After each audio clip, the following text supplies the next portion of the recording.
दोस्तों, क्या आपने कभी सोचा है कि रोटी बनाने में सबसे ज़रूरी कौन होता है, चकला या बेलन? एक दिन रसोई में चकला और बेलन के बीच बड़ी बहस हो गई। बेलन बोला, मेरे बिना रोटी नहीं बन सकती। लेकिन चकला मुस्कुराकर बोला, अगर मैं ना रहूं तो तुम रोटी बेलोगे कहाँ?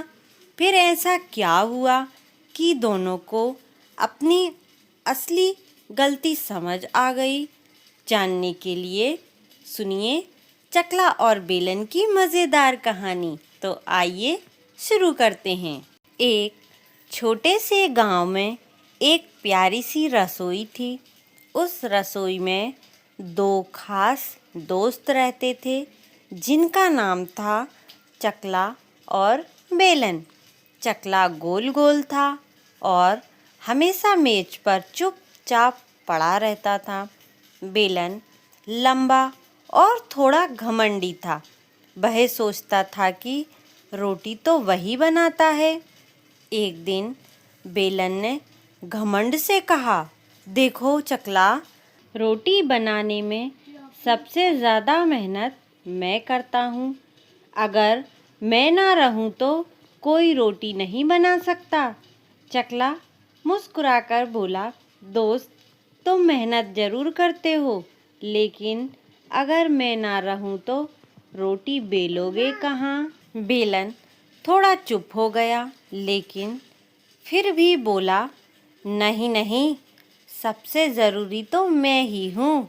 उसी समय रसोई में आटा आया। माँ ने आटे की लोई बनाई और चकले पर रख दी। अब बेलन आया और उसने लोई को बेलना शुरू किया। कुछ ही देर में गोल गोल सुंदर रोटी बन गई।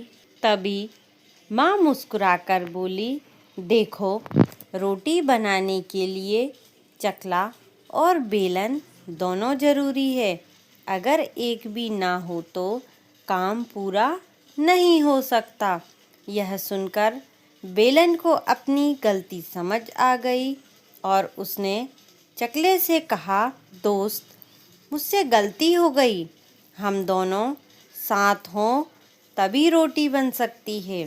चकला हंसते हुए बोला, हाँ दोस्त, मिलकर काम करने से ही हर काम अच्छा होता है। और उस दिन से दोनों अच्छे दोस्त बनकर खुशी खुशी रसोई में काम करने लगे। दोस्तों, इसलिए कहा जाता है, किसी भी काम में सबकी मदद अपनी अपनी अहमियत होती है। मिलकर काम करने से ही सफलता मिलती है।